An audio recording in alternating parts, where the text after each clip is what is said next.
Okay. So the first part of your test has 6 questions. 6 questions. And you cannot use Desmos. And I've made the numbers small enough that I don't think I'm going to let you use a calculator. I'm still undecided, but I don't think I'm going to. Okay. So let's talk about how we're going to fill this out. And you guys know that my stylus doesn't work. I went and put new batteries in it today and it's still not working great. So you're going to have to bear with me banging on stuff. Okay. So the vertex form, let's talk about what that looks like. Anybody remember? Y equals A parenthesis vertex form X minus H quantity squared plus K. Exactly. Okay. So when I think about something in vertex form, what's the purpose of putting something in vertex form? It's so we can identify the what? The vertex. So right below it says features you can spot easily from the equation. Well, that first feature is the vertex. That first feature is the vertex. And remember that the vertex is the H, comma, K from your equation. You can also spot the equation to the axis of symmetry because it's X equals whatever the value of your H is on your vertex. Yeah. No. The parent function is X minus, it's H. So if you have a plus, you have to remember that that came from minus a negative. The parent function is X minus H. So whatever H is, as long as it's got a minus in front of it, that's the number. Not the minus part, just H. Are you understanding what I'm saying? This is not part of H. The only thing that's part of H is this, the H. Okay. All right. Let's talk about the pattern. The pattern goes for everything. The A pattern. What does that mean? That means like if A is positive or A is negative, right? Whatever that A value is. You guys remember what the pattern is? Dang it. Yeah.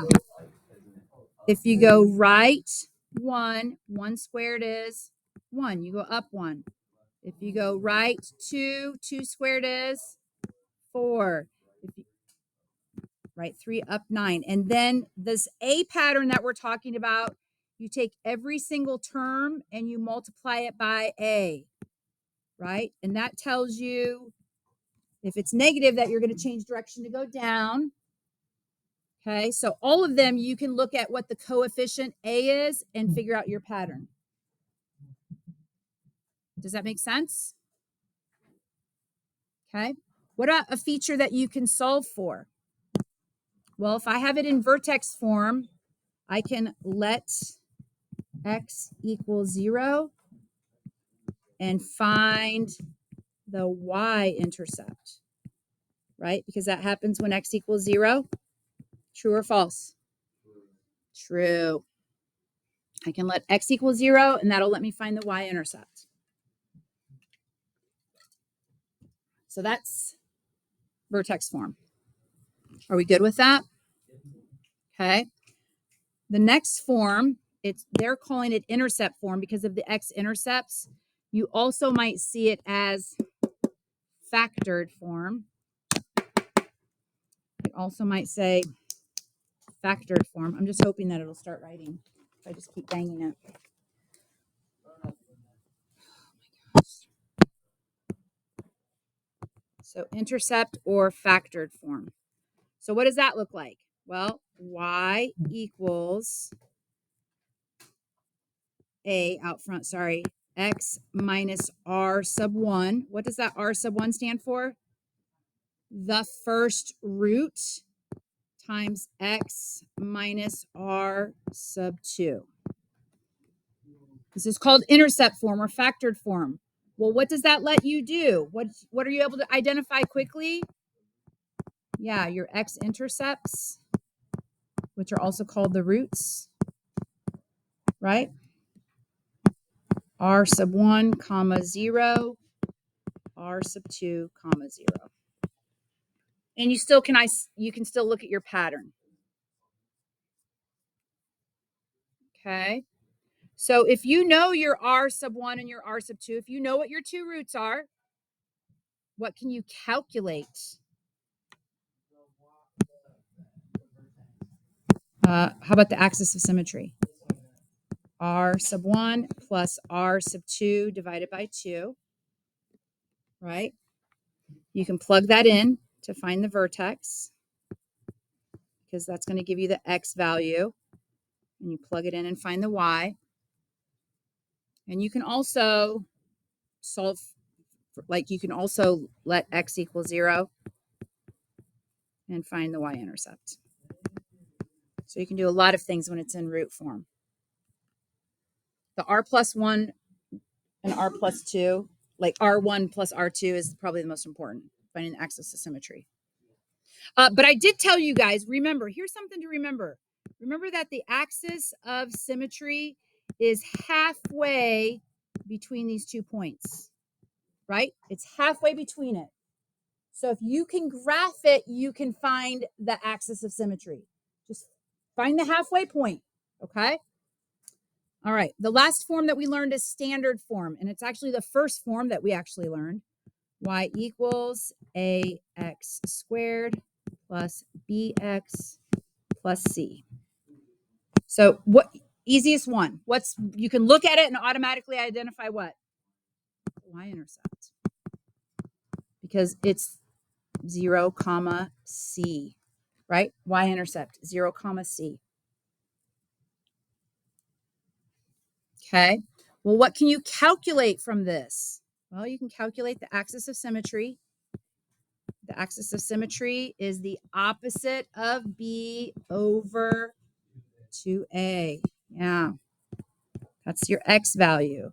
And then if you figure out what X is, you can find the vertex, right? Because you take this X value, you plug it back in and solve for Y.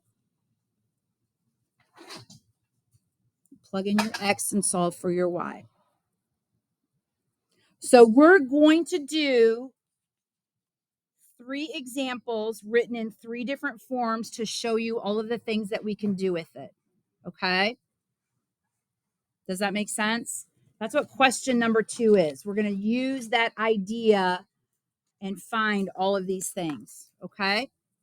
Raise your hand if you need more time on this. Okay. And I've scanned this just so you know this is scanned and posted. All right. So, first question, what form is this written in? Yes, good job. This is an intercept form. So I know that looks horrible. This is an intercept form. I really wish I could write nicely. It's not that I can't write nicely. It's that none of my devices work, and I just got new batteries today. Okay, so this is intercept form. So let's talk about the axis of symmetry. Well, the intercept form tells me my roots. What's my first root? It's -7. What is my second root? +3. So the axis of symmetry equation, I take my root 1 plus my root 2, and I divide it by 2. So -7 plus 3 divided by 2 is what? Well, -7 plus 3 is -4. Divided by 2 is -2. This is the axis of symmetry equation. X equals a number. Remember, it's a vertical line. Okay? If you know the X to the axis of symmetry, how do you find the vertex? Yeah, you plug in the X. So Y, I'm not actually going to write Y equals because I don't have enough room. So -2 times, instead of the variable x, I'm using the -2 that we just discovered, plus 7 times the -2 that we just discovered, minus 3. So I have a -2 out front. I'm just rewriting this equation right here, and I'm plugging a -2 in for the x's. Okay? So what is -2 plus 7? It's 5. What is -2 minus 3? It's -5. So 5 times 5 is 25, times 2 is 50, and a negative times a negative is a positive. So this equals 50. So the vertex is the ordered pair -2, 50. Again, I'm just trying to show you all of my work. I'm trying to show you how to figure it out. Okay.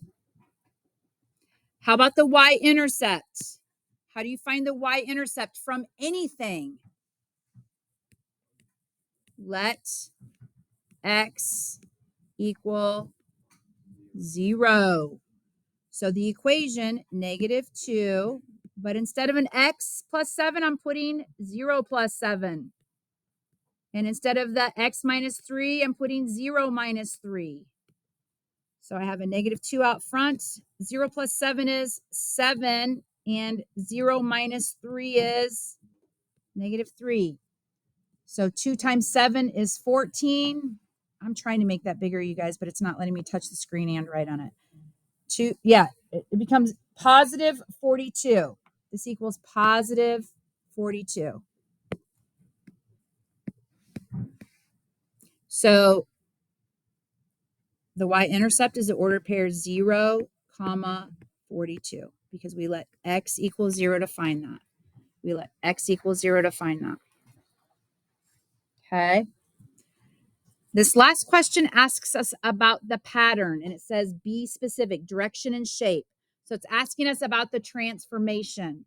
It's asking us about the transformation. Okay. Well, let's talk about our A value. So I know that if I move to the right 1, I go up 1. If I move to the right 2, I go up 4. If I move to the right 3, I go up 9. What is the value of A in our equation? Yeah, A equals -2. Do you guys see that at the front of the equation? It's y equals -2 times the quantity x plus 7. A equals -2. So that means I have to take each one of these and multiply it by a -2.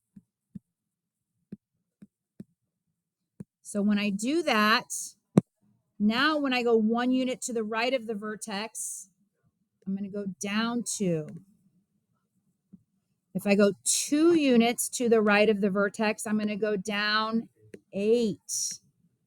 If I go 3 units to the right of the vertex, I'm going to go down 18. That's my transformation, my shift, and my pattern. That is how that works from the vertex. Okay. Because that's a -2, I know that my graph is going to open down. And I know that it's going to have a maximum.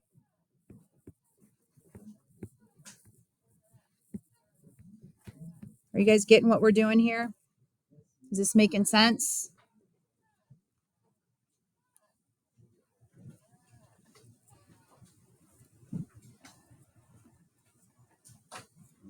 Are we ready to go on? Anyone still need this? Okay, so I'm going to move to this one. It'll let me move it up. Okay. So what form is this one written in? Y equals 4 times the quantity x minus 5 quantity squared. Yeah, this is in vertex form. This is in vertex form. So the first question is asking me for the axis of symmetry. Well, let's figure out what the vertex is. What is the vertex? It's positive 5, positive 2. 5, 2. So I know that the axis of symmetry, I know that x equals h. So what is the value of H from the vertex? It's 5. There's my equation to the axis of symmetry. Okay. The second question says, what is the vertex ordered pair? Well, we already solved that. When we have it in vertex form, we can identify the ordered pair quickly. The ordered pair is 5, 2. The ordered pair is 5, 2. The next question says, what is the y-intercept? If I want to find the y-intercept, I want to let x equal 0. So I have 4, parenthesis. Instead of x minus 5, I'm writing 0 minus 5, the quantity squared, plus 2. I have to take care of that 0 minus 5. So what is 0 minus 5? So I have 4 times negative 5, the quantity squared, plus 2. I have to take care of the exponent first. What is negative 5 squared? It's positive 25. So I have 4 times 25 plus 2. What is 4 times 25? Plus 2. So the y-intercept is the ordered pair 0, 102. 0, 102. So let's talk about the pattern. Let's talk about the pattern. Every single time, I want you to write 1 to the right, up 1. 2 to the right, up 4. 3 to the right, up 9. So what's the value of A? A is a positive 4. So I have to take each one of these and multiply them by 4. So what does that mean? That means if I go 1 unit to the right, I'm going to go up 4 instead of going up 1. If I go to the right 2 units, I'm going to go up 16. And if I go to the right 3 units, I'm going to go up 36. A is positive, so that means that my graph is going to smile. A is positive, so my graph smiles, which means that I have a minimum opens up.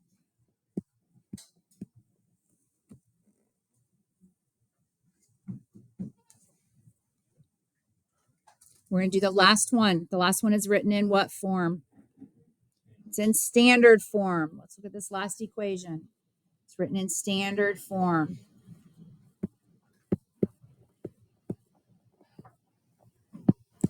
So the first thing it asks us for is the axis of symmetry equation. Well, I know that's x equals the opposite of b over 2 times a.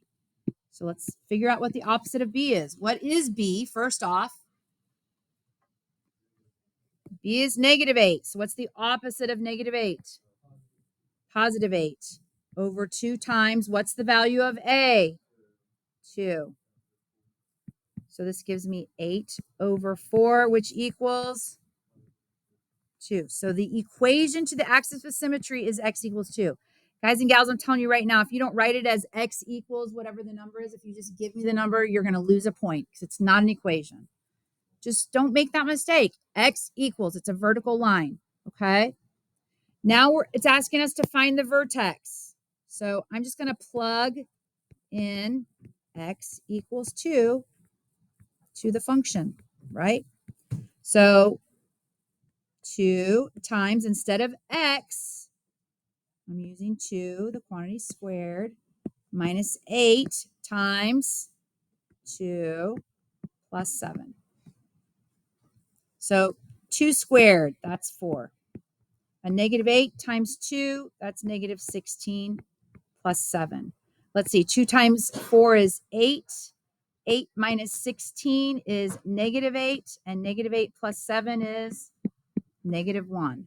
So the vertex is the ordered pair 2, negative 1. 2, negative 1. And you know what? I am going to let you guys use a calculator. Not Desmos, though, but I will let you use a handheld calculator. You're welcome. Okay. What are we finding next? Y-intercept. How do we find the y-intercept?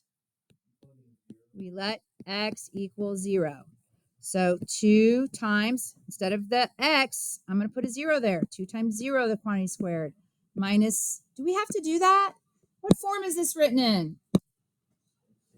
This is in stinking standard form. Yeah, we know that it's the ordered pair 0, comma C.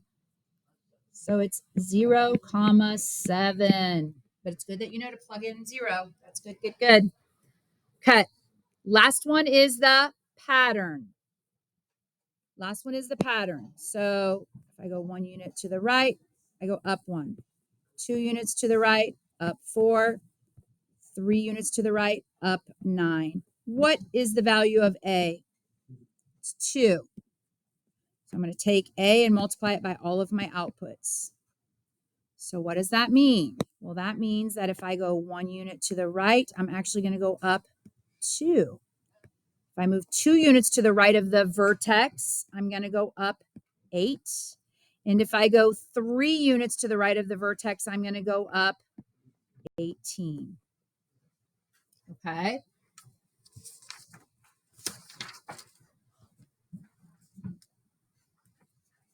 You think we can get through 3 and 4 before it's time to go? I think we can. Shh, just go. I'm going to keep going though. It's recorded and posted. Shh, one at a time. Number 3. So this was your polynomial test, right? That you guys did in progress learning. Some of you guys nailed it out of the park, and some of you guys just really, really did an awful job with this. So I'm going to tell you how I think about all of these. The first thing that I'm going to do is I'm going to look and find the largest power. What is the largest exponent of any of these? It's to the power of 3. So this first parenthesis, that's what I'm starting with. Negative 9x cubed. I'm putting it in order as I add them. Plus 3x squared. What comes next? Just something to the x, right? Does this parenthesis have anything to the x? Does this parenthesis have anything? It doesn't. So I leave space for it and I put plus 5. I'm lining them up as I start setting them up. So I've taken care of everything in that first parenthesis. Now I'm going to go to this parenthesis right here. I have a positive 3x cubed. I have a positive 2x squared. And I have a negative x, but I don't have a constant. Do you see that? There's no just whole number all by itself. But I'm done with that.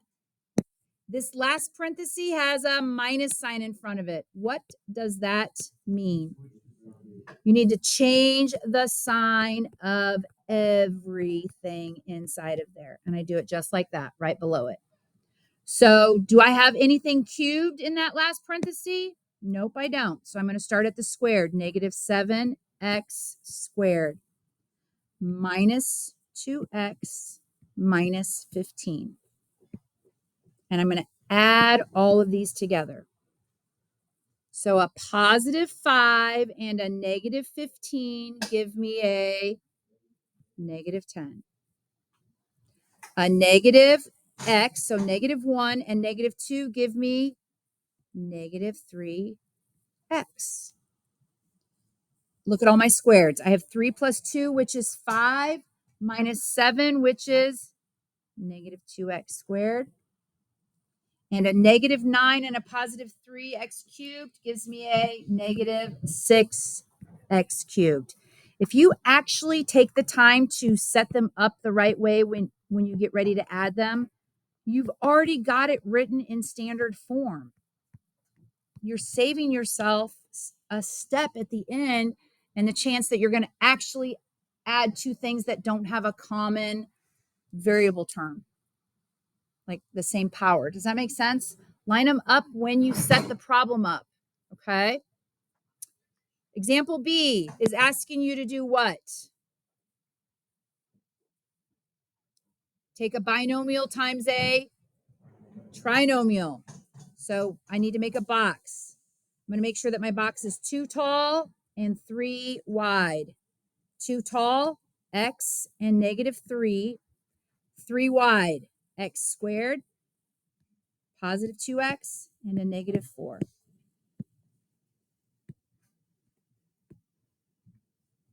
Remember, this is called the area method. X, so this is x times x squared. What is x times x squared? X cubed. X times 2x, 2x squared. X times negative 4, negative 4x. Now we're going to go down to the bottom term.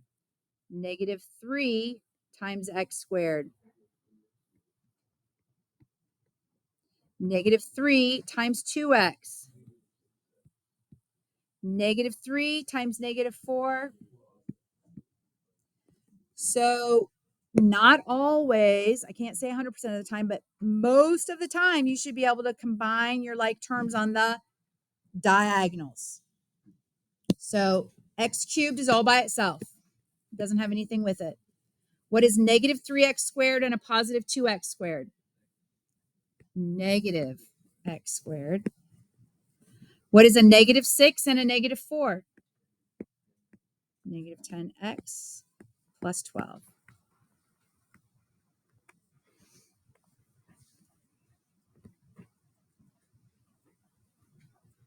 Now, I don't know why, but C, which I think would be the easiest, is the one that you guys struggle with the most.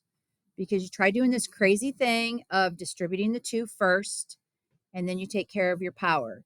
But order of operations says that you take care of exponents first. So what does this really mean? This means negative 2 times x plus 3 times x plus 3. Whenever you have two binomials together like this, or a binomial and a trinomial like in our example above, use a box because you're not great at distributing. I mean, some of you are really good at distributing and you can do that. But the rest of you, just make a box. So I have x and 3, x and 3. Notice that I don't write the sign unless it's negative. It's the only time I put the sign on there. So let's see. X times x is x squared. X times 3 is 3x. 3 times x is, and 3 times 3 is 9. So I can combine my like terms right here. So I have a negative 2 out front, parenthesis. I get x squared, positive 3 and positive 3 plus 6x plus 9. The last thing I have to do is distribute that negative 2 through every term. Negative 2x squared, negative 12x minus 18.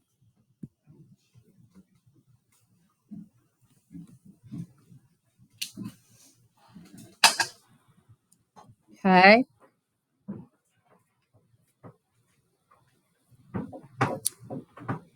So the first part of your test is pretty much laid out just like that. The free response part. Okay. 6 questions. 6 questions, free response, just like that.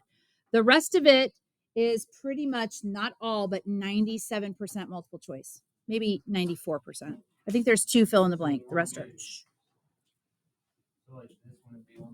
I didn't put a table. Well, I put a table on it on the free response. This is all free response. Like, does that make sense? Yeah, I know there is. I just don't feel like we have enough time to go through it. I'm going to show you where this is really fast. I want to show you where this is because this is posted. So listen up.